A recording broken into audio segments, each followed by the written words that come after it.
I don't know if you gave any background, Heidi, but I spent 17 years of my career as Commissioner of Environment for the City of Chicago, starting as Assistant Commissioner, then Deputy, starting out in natural resources, which ended up adding water quality and green buildings and green technology as we all evolved and understood, what environment actually meant, what environmental action really meant, what we knew, the types of actions we knew that could have an impact on our quality of life, but really not talking about climate. I started in 1993, and climate was in the lexicon, but it really wasn't, I think, a really active discussion until maybe 2004 or 5, active, like people are talking about it.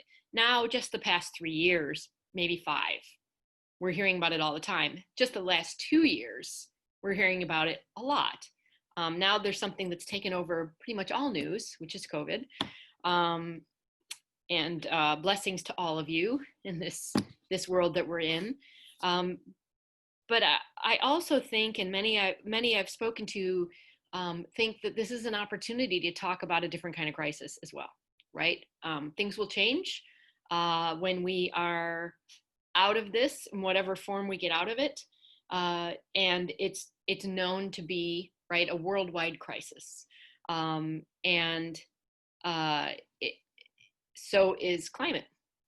And so the opportunity to connect the two, but also connect it with regards to possibility.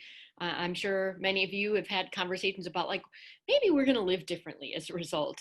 And I think that there's an opportunity to link that to climate action, to a healthier planet, which also then brings about a healthier life for all of us. So what I'm going to do is share with you, not like that, I'm not. Now let's see. Can you see my screen right now? I can't see you because I'm looking at my screen, but I'm gonna go back and let you guys and make sure somebody can shake their heads up and down. Oh, did I just? No, can't hear, can't see. Huh, okay. I wonder if we have to enable the spotlight video for you to be able to do that. Let me do that. I don't know. I think if we co-share, usually we can, but I might have to be the host. Recently I had to do that, and then you can take hosting back. Okay. I'll make you host. Okay. I promise not to take it over after my presentation. It's back to you. Back to you, Heidi. Okay, you let me know when that's done. It's done. Okay. You're the host now. All right, let's try this again. Share. Now, are you seeing a messy screen? No. Okay. There, now I'm yes. Excellent, excellent, excellent. Okay, so I am going to take you through a presentation that I've been pulling together as conversations have continued to think about what, basically reminding ourselves where we're at in this process, what we know about climate, and then the kinds of things we can do to address it together. So, because there is a lot we can do, and the League of Women Voters, I'm always respected you so much for your voice and the opportunity to have your voice weigh in on actions that need to be undertaken. You can call it climate, you can call it quality of life, you can call it future for our children and grandchildren. There's all kinds of ways you can look at it, but I think they all interconnect quite well to climate action. So to start with some of the dreary stuff, but I promise we won't stay dreary. You probably all know we've seen global temperature pattern changes just in the past 5 years. And they're pretty significant. And they have accelerated basically as we're catching up to the emissions that were done 10 years ago. So there's a certain amount of change that happens regardless over this next period of time from previous work. Now, as we probably all know, there's been a lot of slowdowns in climate impact because of COVID and less industry, et cetera. And you've seen slides and pictures and things like that that tell you that, and I'll tell you a little bit more about that in Chicago. So here's the example. I'm going to go back. Oh, I don't think I can do it, but we'll go past that. I mean, smog. You probably have seen slides that show what China looked like before COVID, what it looked like during the period of time that they shut things down, and the air quality was extremely improved. And we're seeing that in places all over the world. Unfortunately, we're not seeing it as much in Chicago as we've transitioned out of some of the industrial work we used to have as a base here, and because we're a transportation hub. So both our trucks and our locomotive engines, et cetera, are heavy diesel, and that particulate matter continues. So we haven't seen as much of a bounce. We've seen a little bit of an improvement, but not much at all in the Chicago region. But here are a lot of the things we've seen. We've seen wildfires, we've seen pollution, and for the Midwest especially, we're going to focus on water. So as we know, we've had a lot of intense storms. There's a methodology, a measurement from FEMA, Federal Emergency Management Agency, who's very active right now in helping provide funding. Started, we probably saw a lot of that with Hurricane Katrina, but a lot of flooding related issues. And there's a 100-year storm and a 1,000-year storm, which is, it happens every 100 years. It happens every 1,000 years. We've had 5 100-year storms in the past 7 or 8 years. And we've had a 1,000-year storm. And we continue to have more extreme storms because with climate, you see more extreme rain, more when you don't need it, less when you do. And we have temperature changes as well. So this is where we lay in the nation as far as challenges. So are you seeing my gallery? Or are you seeing my whole slide? If you're seeing my whole slide, do this. Heidi? Okay, great. I want to make sure you don't see this this little gallery on the side that I'm looking at, so I can see you, Heidi. Yeah, no, we see because of historic rains, less than half the normal amount of corn has been planted. Perfect, thank you. So because of the historic rains, as Heidi just said, less than half of the normal amount of corn has been planted.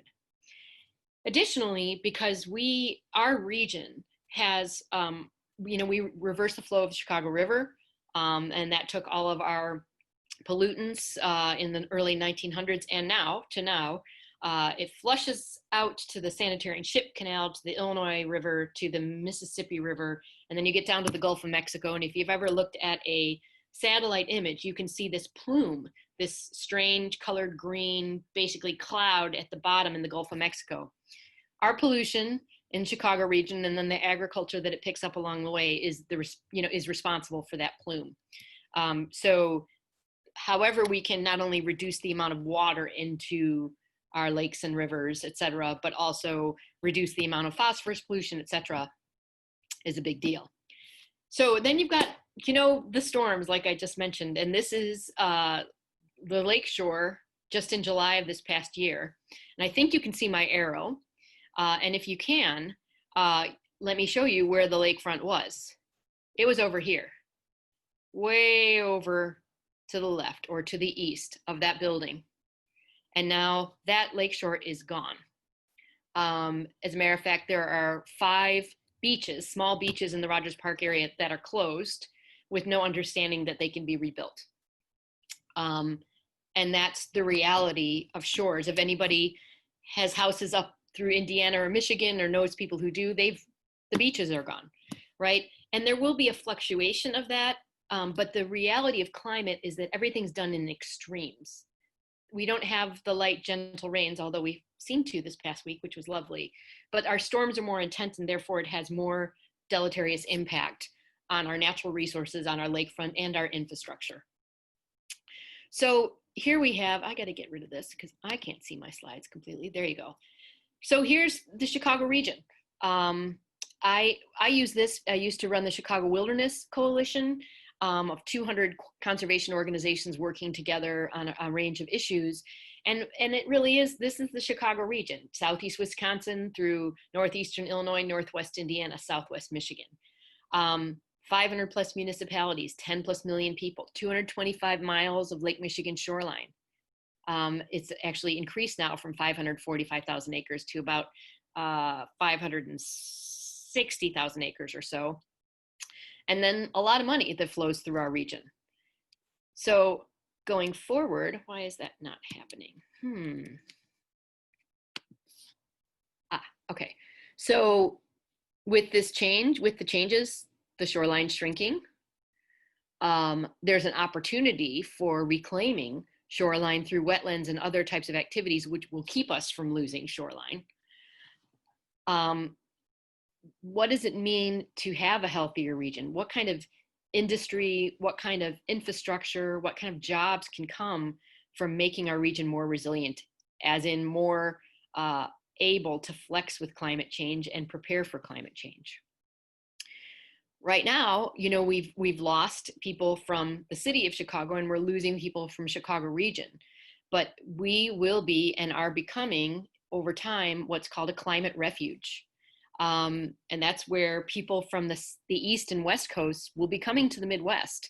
Number one, we have, you know, 80% of the North America's fresh water, and 20% to 25%, 23% actually, of the world's surface fresh water.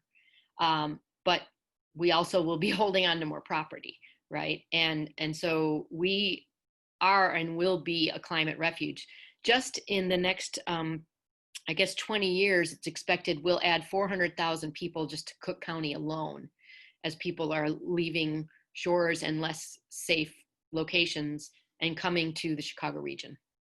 So taking action has to include research. It has to include, you know, reduction of emissions. And we have to create opportunities for resiliency, for a healthy, flexible, resilient region. And that's what's exciting, because there's so many opportunities there, not only with new technologies, but even lower technology solutions and infrastructure solutions, and energy and a whole range of things. So to get to a little bit more scientific aspect of this, Don Wibbles is one of the most respected climate scientists in the world, one of the co-authors of the International Panel on Climate Change work, and he's at U of I, right with us. And so he's laid out what we know about increases in precipitation, air temperatures changing, again, the lower water when we need it, like summer droughts, and more when we don't need it, like spring and fall.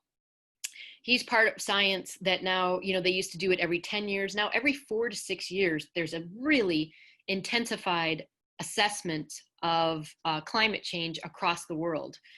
So, and sometimes now they're doing work every 2 years. Don has headed up Great Lakes work and is doing it more and more often. Agricultural lands, right? The seasonal precipitation impacting farmers, planting delays, and our crop reduction of 10 to 30% by 2050. And then our urban watersheds and heat, poor air quality, which harms public health, especially with elderly children with asthma, which of course is very much connected to COVID as well now.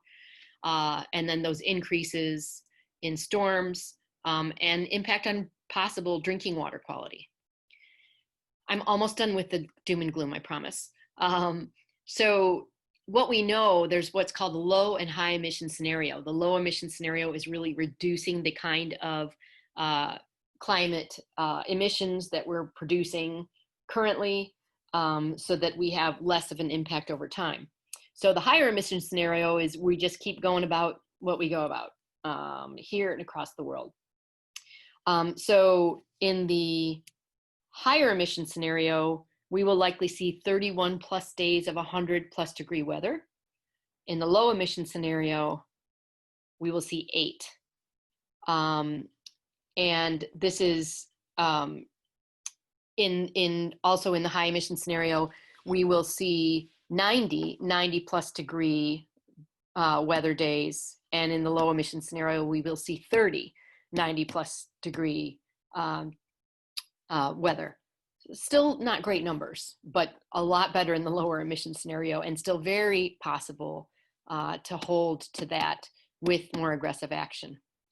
And lastly, I like to mention birds. I come from Natural Resources originally, and Audubon, National Audubon just did an amazing study, Survival by Degrees, 648 species on the brink.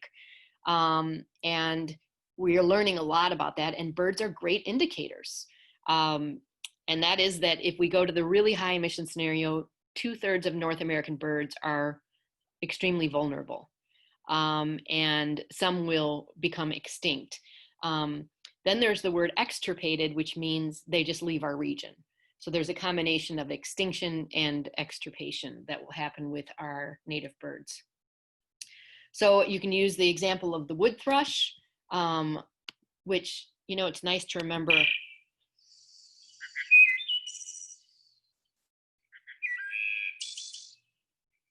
So they bring a lot to us, the beauty, the importance of pollination and being part of the web of life, and some great sounds too. But just looking at the wood thrush, you can see the range currently throughout the Midwest and to Northeast and even down to Georgia. And then the projection at the high emission scenario is we lose them pretty much through a good portion of the region. They move further north, and then we still keep a pocket in Southeast. So you think, oh, well, they're still going to be here. But the reality is they're going to move, and the vegetation may not be there to support them. So there's a range of things we need to be doing across the world internationally to look at habitat that we have, how we can build it, how we can maintain what we have for them here, but also likely some of the changes we'll need to undertake to protect our species. And so again, what we'd like to do is stay at the 1.5 degrees Celsius change in climate, which will still see some loss, not the 3-degree change in climate. So there's a vision. A lot of us have it. We can name it different ways, but we believe that every person, business, and community, AKA every ecosystem, has the right, the access to healthy and safe water, land, air, and food.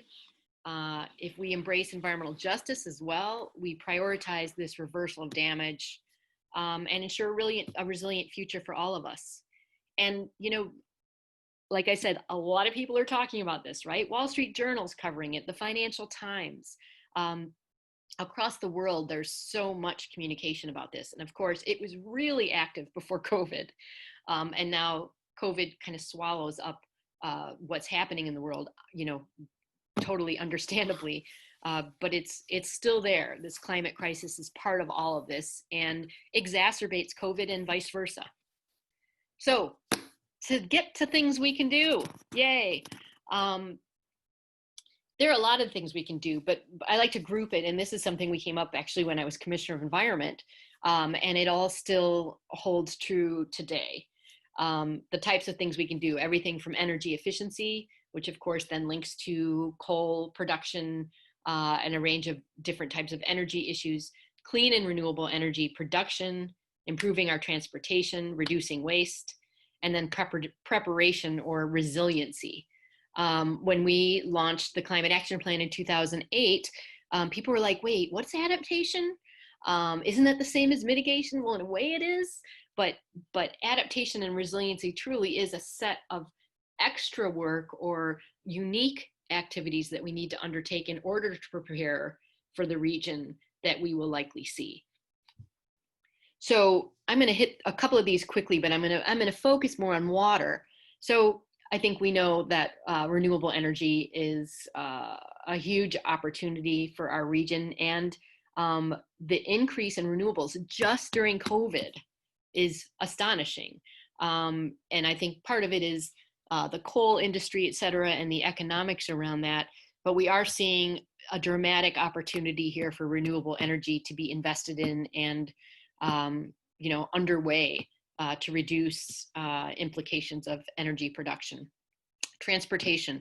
I work a lot with the Chicago Metropolitan Agency for Planning, and they're organizing their own climate effort, and they actually have a set of criterion for any road project, and you know, how you can make it better, et cetera. The problem is the projects they're seeing are all big road projects, right? So much of our infrastructure money, our massive transportation budget that comes from the federal and state government is still around roads. And we need those, but we need, you know, rapid transit and regional transit even more. I don't know where you are in Texas, Heidi, but San Antonio is a good example. going into the town there. Currently, I think it's something like a 10-mile commute takes like 30 minutes. And with the development that's happening, the expectation by 2050 is it could be as much as an hour and a half, because there's a lack of public transit in the area. So we're lucky, we're blessed to have a pretty good infrastructure, but we need to invest in it more. And of course, biking, walking, et cetera, trails, all those kind of things that can move people about in a more environmentally supportive way, but also good for our public health. Waste. So there is recycling, which is really important. Also household hazardous waste and removing those properly. And just reduction and reuse, of course, are huge opportunities. And refrigerants are really critical. So you might know this, and you know we've done a lot of regulations across the US and the world about CFCs, chlorofluorocarbons, and a range of things. Those types of things like refrigerants are 2,000 times more deleterious than regular carbon dioxide emissions.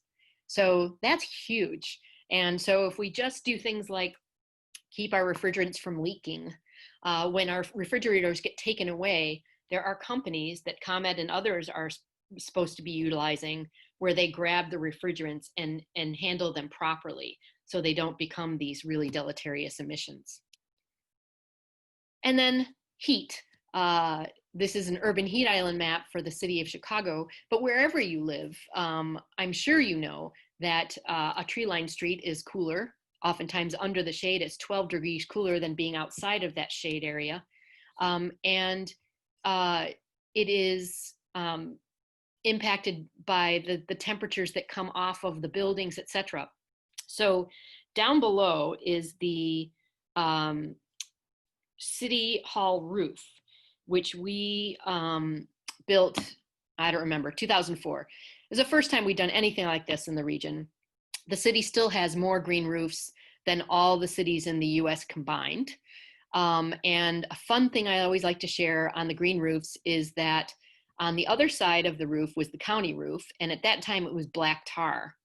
And so I usually ask people to guess, but since we're muted and we're in a different scenario, I will tell you the answer, which is on a 72-degree overcast day, the green side of the City Hall roof is 72 degrees. The black side on that 72-degree overcast day can be as much as 120 degrees. So this tells you vegetation, getting rid of dark surfaces, et cetera, can be extremely beneficial to all of us. And since we always use this example, the county was sick of being beat upon, so they put on a white reflective surface. However, still in a 72-degree overcast day, it's still around 95. Precipitation, here's just our biggest opportunity. We've got a lot of land in this region. We have a lot of highways, and all these edges along our roads, for instance, can be built differently. Now, the Tollway Authority, I will say, is doing great work. They've got a great environmental team. It started with one person, and now they have 9 over the past decade or so. And they're given funding for the overall project, and they're doing, like Route 47 is one of my favorite examples, but they've created what are called bioswales. Probably many of you know what that is, but a vegetated edge that captures the water, filters it through plants and then gravel, level spreaders, et cetera.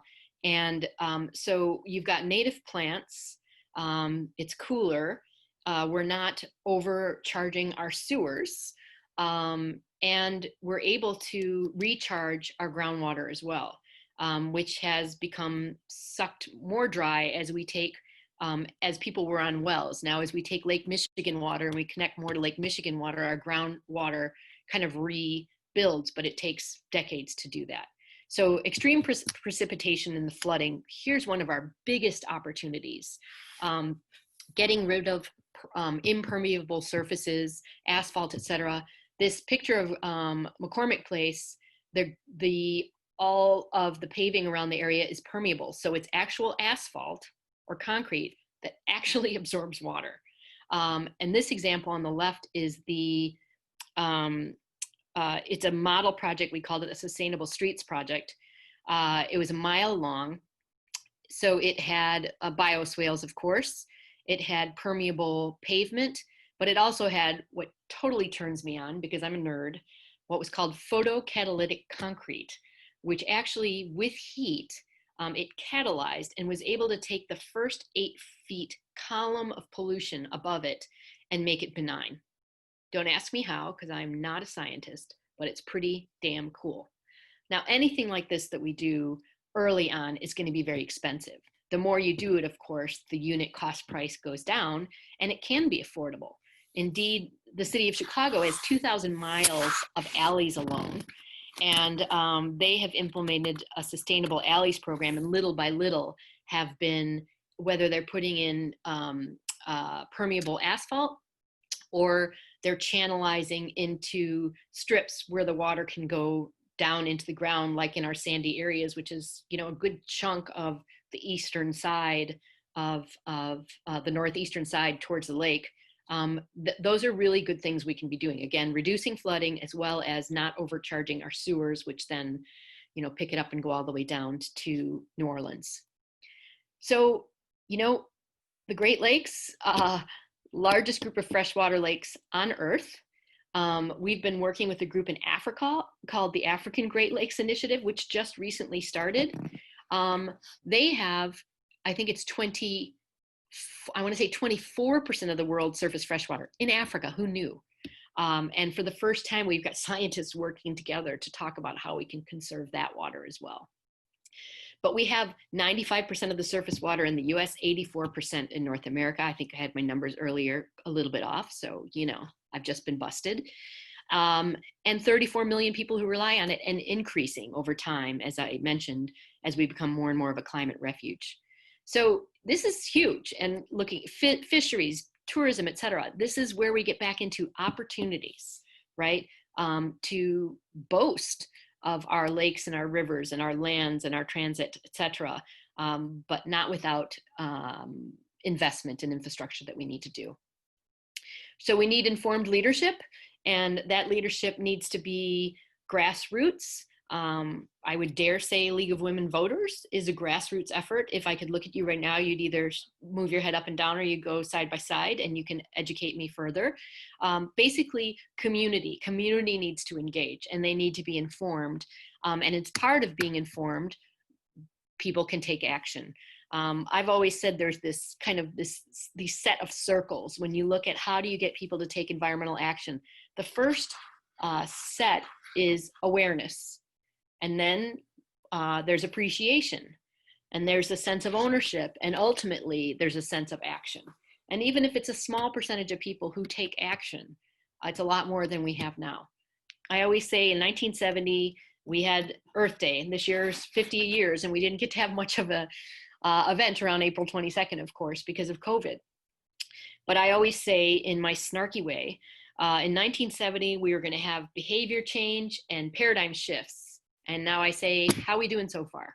When we look at the proportion of our population in the US, definitely in the US, more so than in other countries, we just haven't gotten there. And so we have to find a way to connect more people to the understanding about climate, focusing on the opportunities so people can say, hey, I can make a difference, instead of, ugh, we're messed up, there's nothing we can do anyway, kind of thing. So Audubon has this Wild Indigo program that works at the family level. It's in schools as well, but it works at the family level, which I think is pretty cool, and brings people out. Family Rescue is actually a domestic shelter in the Little Village area.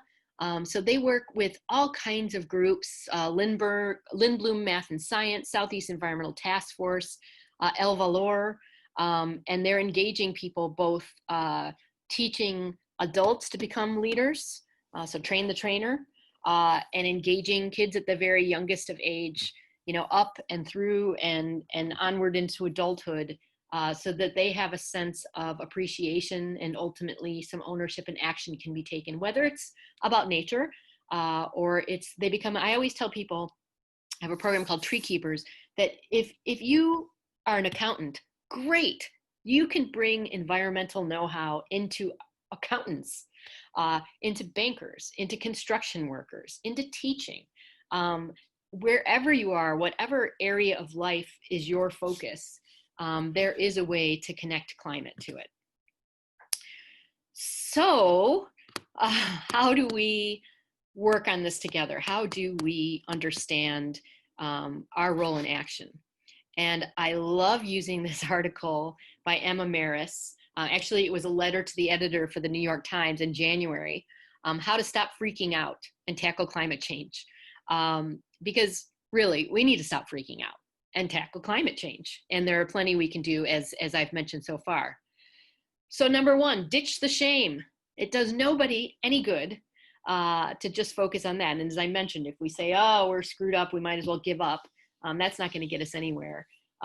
We have tremendous potential. And I always like to look at the New Deal, and you've seen the Green New Deal, et cetera, but just the concept of a rethinking of our economy can also be a rethinking of our ecology and our environment and our shared ecosystem amidst crisis.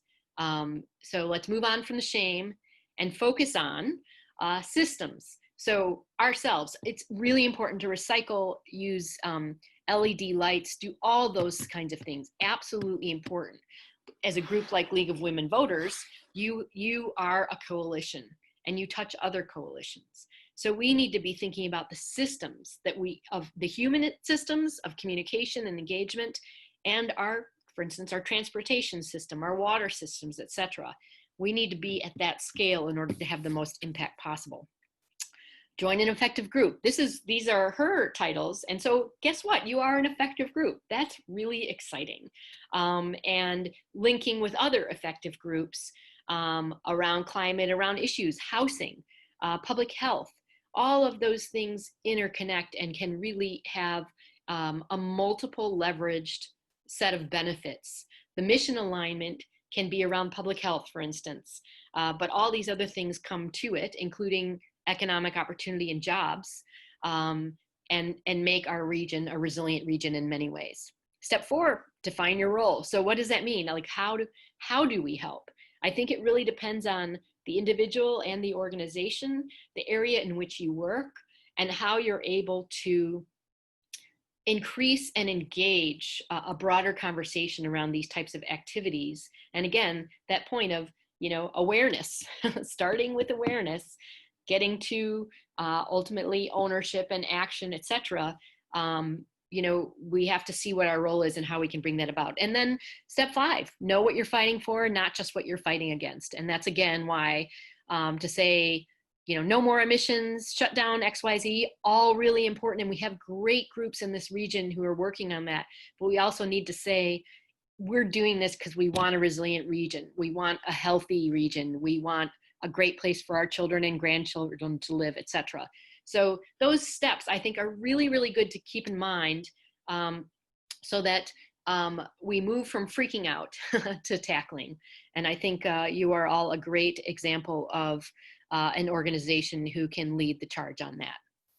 So I believe that is it. And I'm going to send it back to you, Heidi.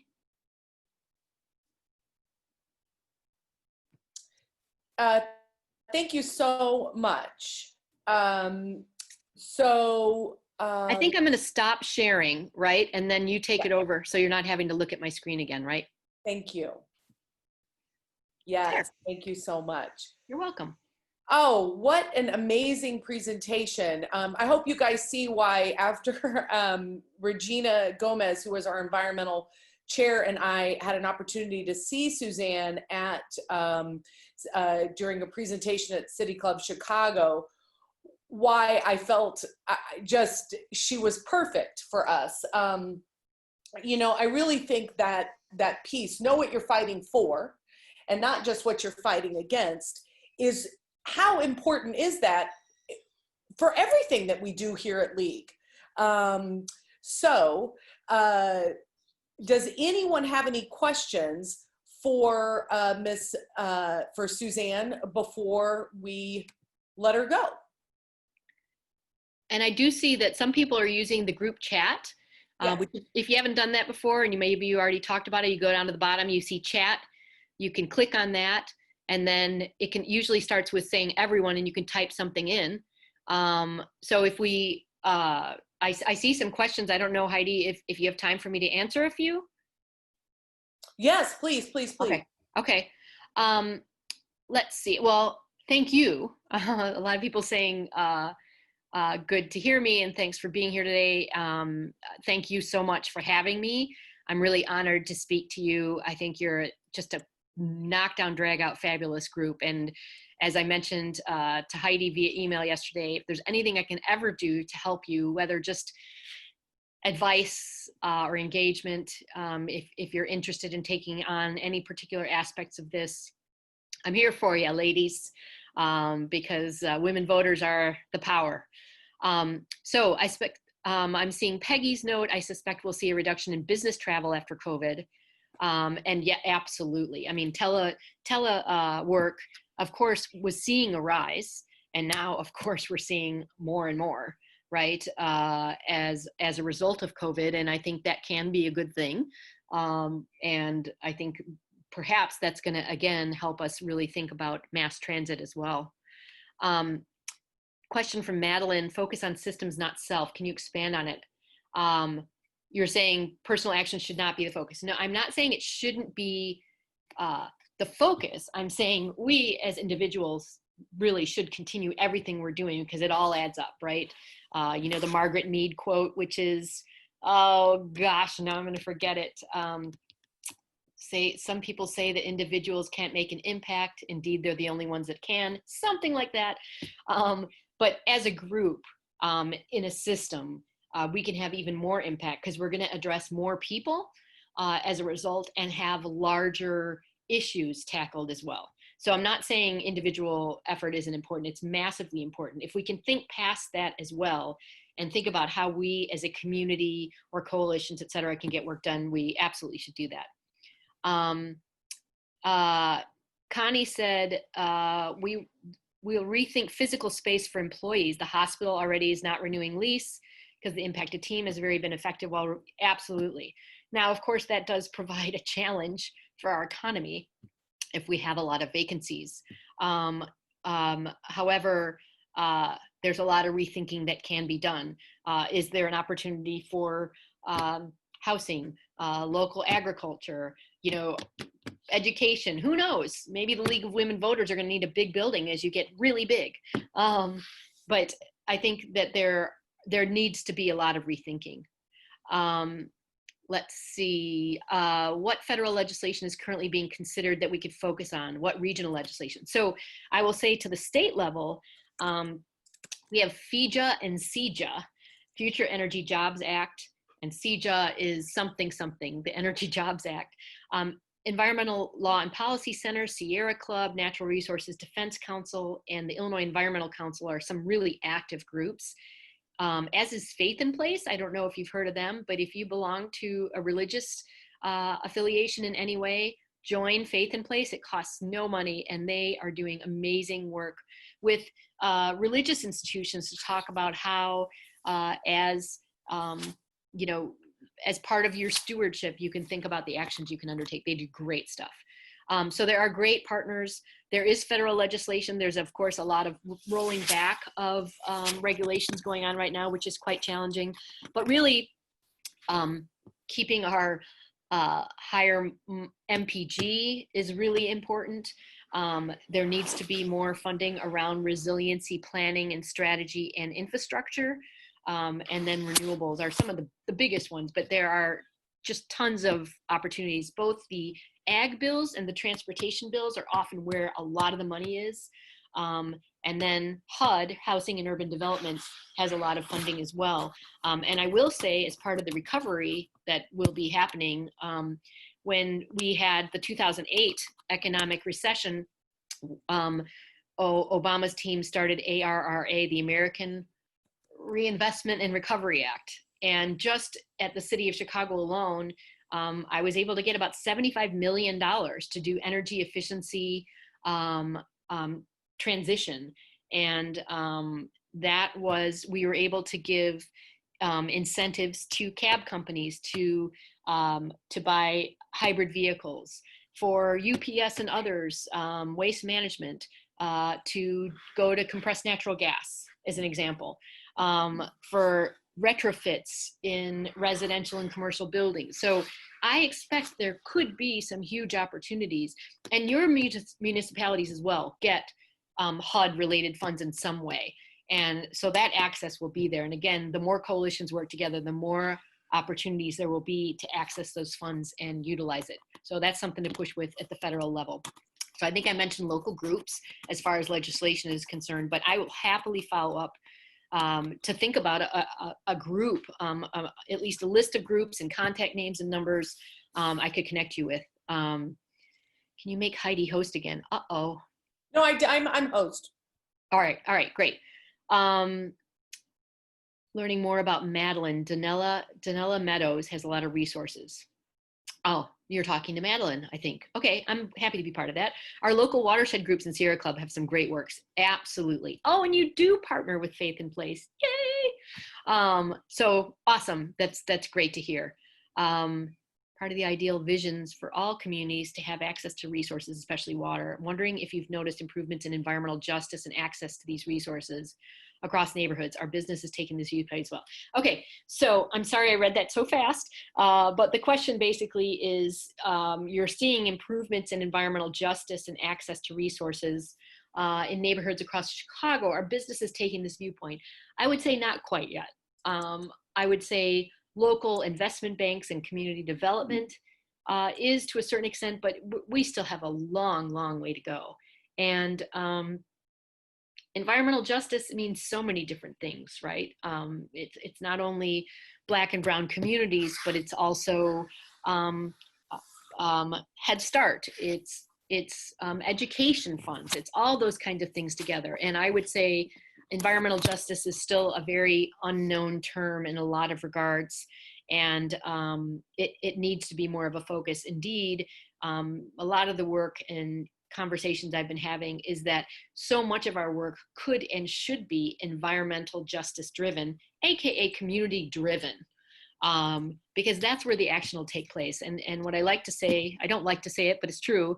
We can't wait on the feds, the state, even our local municipalities to really push and take action. This is where environmental justice, this is where community action really can push and make the most things happen, because you can put the pressure on corporations, nonprofits, etc. Let's see. And then I'm seeing from Regina that if any members want to be added to the environmental committee email list, please email reginafell@aol.com. So REGINAFEL@aol.com. And I'm sure you'll send that out again. But happy to work with the environmental committee. Anybody that I can be helpful to, please count on me to be a supporter of your great team. Thank you so much. Oh no, okay. Oh, somebody clapped. Thank you.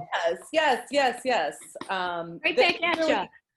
Absolutely. I think the two things that you say that are going to stay with me are, all of it, but ditch the shame.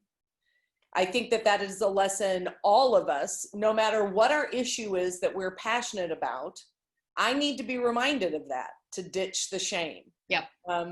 And so I really appreciate that reminder, and I think that we continue to remind, but then knowing what we're fighting for. I think that when you change the message to, listen, I want my kids to have healthy lungs. I want my kids to have a healthy environment. It makes it, I think, a little bit more positive.